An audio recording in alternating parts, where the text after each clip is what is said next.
Radio Claret América presenta Sediento de ti, la palabra, fuente de vida, con el sacerdote misionero claretiano Tony Díaz.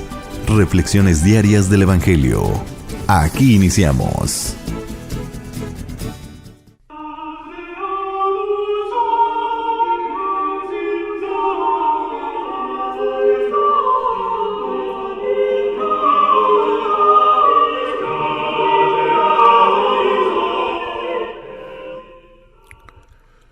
Bienvenidos hermanos a nuestras reflexiones del Evangelio del día. Hoy es jueves de la primera semana de la temporada cuaresmal. Hoy celebramos la fiesta de la cátedra de San Pedro Apóstol. El Evangelio de hoy viene de Mateos, capítulo 16, versículos 13 al 19. En aquel tiempo, cuando llegó Jesús a la región de Cesarea de Filipo, hizo esta pregunta a sus discípulos: ¿Quién dice la gente que es el Hijo del Hombre? Ellos le respondieron: unos dicen que eres Juan el Bautista, otros que Elías, otros que Jeremías o alguno de los profetas. Luego les preguntó: ¿y ustedes quién dicen que soy yo? Simón Pedro tomó la palabra y le dijo: Tú eres el Mesías, el Hijo de Dios vivo. Jesús le dijo entonces: Dichoso tú, Simón, hijo de Juan, porque esto no te lo ha revelado ningún hombre, sino mi Padre que está en los cielos. Y yo te digo a ti que tú eres Pedro, y sobre esta roca, esta piedra, edificaré mi iglesia. Los poderes del infierno no prevalecerán sobre ella. Yo te daré las llaves del reino de los cielos. Todo lo que ates en la tierra quedará atado en el cielo, y todo lo que desates en la tierra quedará desatado en el cielo. Palabra del Señor. Muy bien, demos comienzo a nuestra reflexión del Evangelio del día, pero antes de entrar al Evangelio propio, digamos algo acerca de esta fiesta de la cátedra de San Pedro. Cátedra hace referencia a la silla. ¿A qué silla es esta? Es la silla que se encuentra dentro de la catedral, que es la iglesia del obispo local. Y esta cátedra es símbolo de autoridad. En este caso, San Pedro, a quien Jesús eligió entre sus 12 discípulos como el primero entre iguales, ¿no? Y aquí en la Iglesia Católica tenemos los principios de la tradición, también de las enseñanzas y dogma en torno a los papas dentro de la Iglesia, como representantes hoy de la autoridad de Cristo mismo que le dio a la Iglesia, empezando con San Pedro. La cátedra de San Pedro entonces hace referencia a la unión, a la unidad de la Iglesia de Cristo. Y como tal, entonces Pedro representa esta autoridad. Cuando un obispo hoy en día habla ex cátedra, o sea, desde la silla, está hablando con esa autoridad. La diócesis de Roma, que es dirigida por el Papa actual Francisco, pues entonces es la diócesis principal de la Iglesia universal católica, es lo que significa. Entonces, esta cátedra, esta silla, nuevamente es un símbolo de la autoridad y de la unión de la Iglesia universal en Cristo. Y aquí entonces, con esta fiesta estamos celebrando esta autoridad que Cristo delegó a su iglesia. Una cosa que tenemos claro es de que lo que Jesús empezó, lo que Dios en Jesucristo empezó, lo empezó con la intención de que se propagara en el tiempo y el espacio, ¿no? Entonces, si tenemos claro eso, esa idea fundamental del movimiento cristiano, entonces hemos de preguntarnos, ¿no? Si fue la intención de Dios y de Jesucristo de que este movimiento cristiano se extendiera en el tiempo y el espacio, entonces es obvio que Jesús quería de que no solamente su autoridad y su poder se hiciera presente en la iglesia representada por los 12 apóstoles, sino que también tuviera cierta autoridad para propagarse en el tiempo y el espacio. Ahora, los evangelios no nos da una estructura específica de cómo la iglesia tenía que establecerse, cómo tenía que desarrollarse. Hoy en día podemos claramente decir que la Iglesia Católica Romana tomó la estructura prácticamente que existía en tiempos del Imperio Romano, ¿no? Por ejemplo, como una diócesis está organizada, pues prácticamente se toma de las estructuras del Imperio Romano, ¿no? Aún las vestimentas que los sacerdotes utilizamos litúrgicamente, gran parte vienen de el tipo de ropa que se utilizaba en el Imperio Romano, ¿no? Y por esto no nos hemos de alarma, simplemente de reconocer de que como seres humanos utilizamos lo que es accesible, lo que es común para nosotros, ¿no? Y de que desde el principio se haya utilizado esta estructura de la Iglesia Católica tomada del Imperio Romano, pues porque era lo conocido, era lo que más se entendía como organización en aquellos tiempos, ¿no? Si la Iglesia hubiera crecido en otra parte del Imperio Romano, quizás hubiera tomado otra estructura, pero el hecho es de que la Iglesia cristiana nació dentro del Imperio Romano y no es ningún accidente de que haya aprovechado las estructuras romanas de aquellos tiempos, lo cual dice mucho porque una de las cosas que el Imperio Romano estableció es estructuras que no solamente hizo posible el Imperio Romano, sino también organizar y promover la paz y también el crecimiento del Imperio Romano. Así que, digamos, no es ningún accidente el por qué la Iglesia Católica adoptó estas estructuras para sí misma, siendo de que el Imperio Romano ya tenía una larga trayectoria de que estas estructuras funcionaban, ¿no? Bueno, con esto pasemos ahora al Evangelio de hoy, donde tenemos las bases que por lo menos en la Iglesia Católica utilizamos para hablar de la primacía de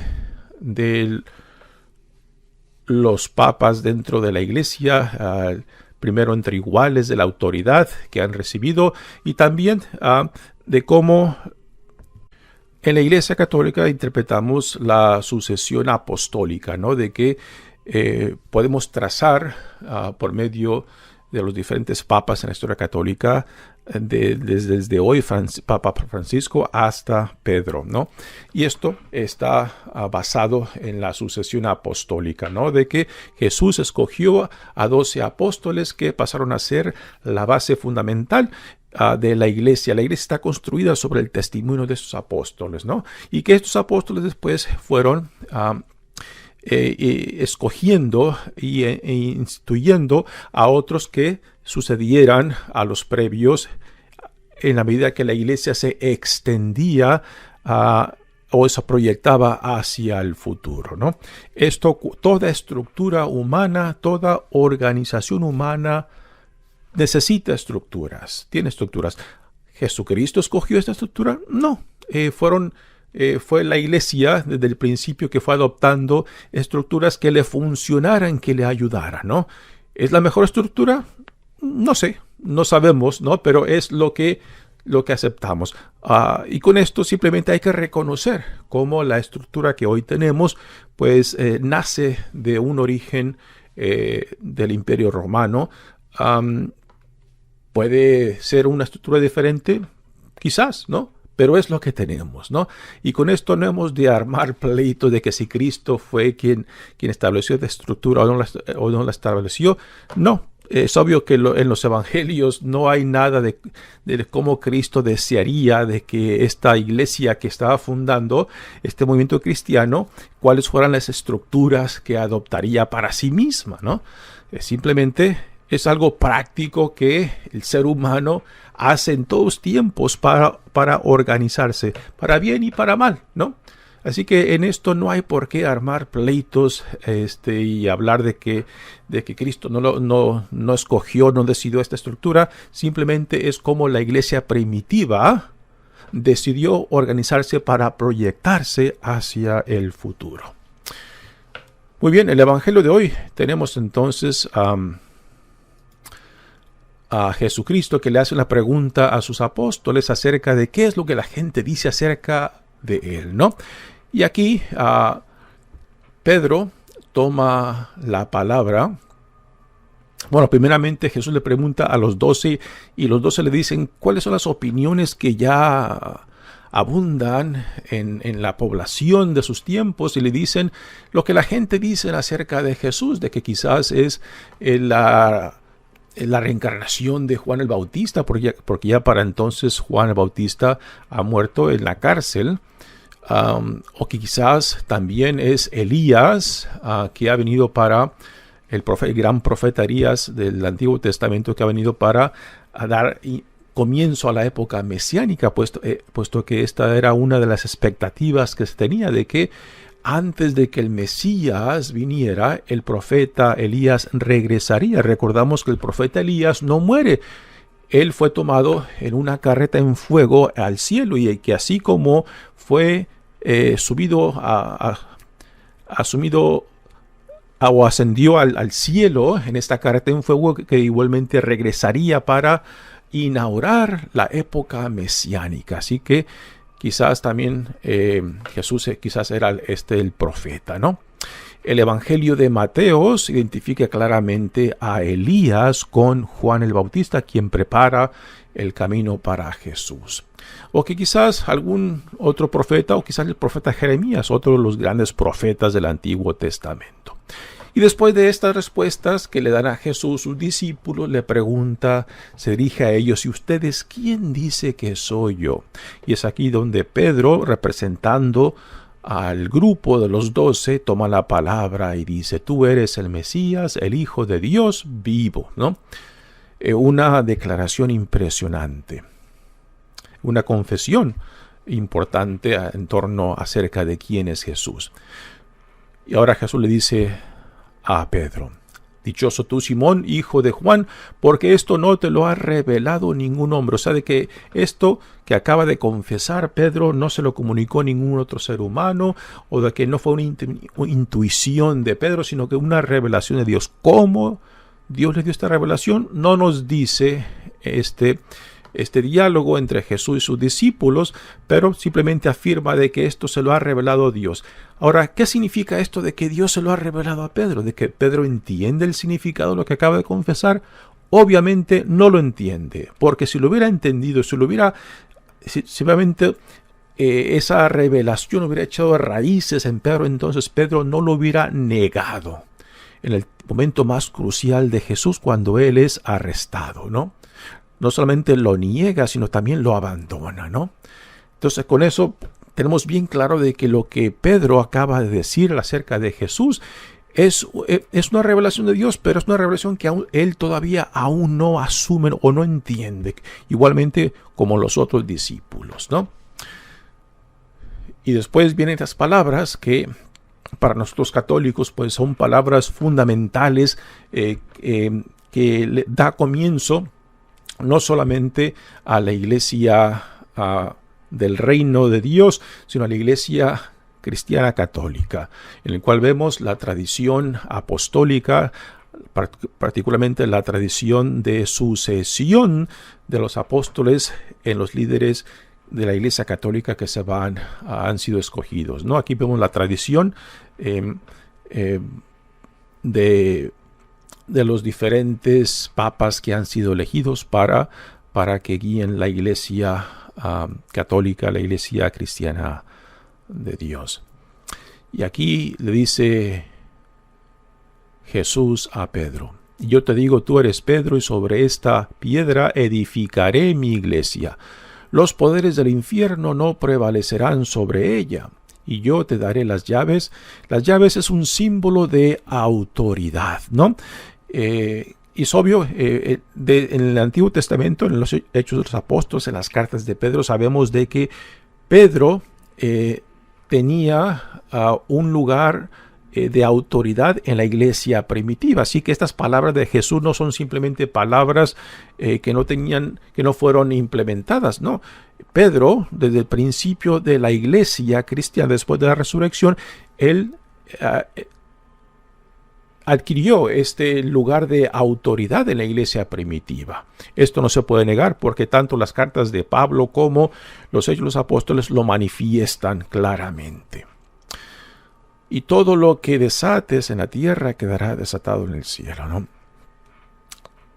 Así que con esta fiesta celebramos la tradición apostólica, la sucesión apostólica de los diferentes papas que en la iglesia hemos tenido, que representa nuevamente la cátedra de Pedro, representa la autoridad y la unidad, un tema que resalta constantemente en la iglesia, particularmente en la liturgia, el llamado a la unidad, porque hay un solo Dios, un solo Señor, un solo Espíritu. Mi nombre es Padre Tony Díaz, misionero claretiano. Que Dios los bendiga. Radio Claret América presentó Sediento de ti, la palabra. Fuente de vida. Sus comentarios son importantes. Contáctenos en radioclaretamerica@gmail.com.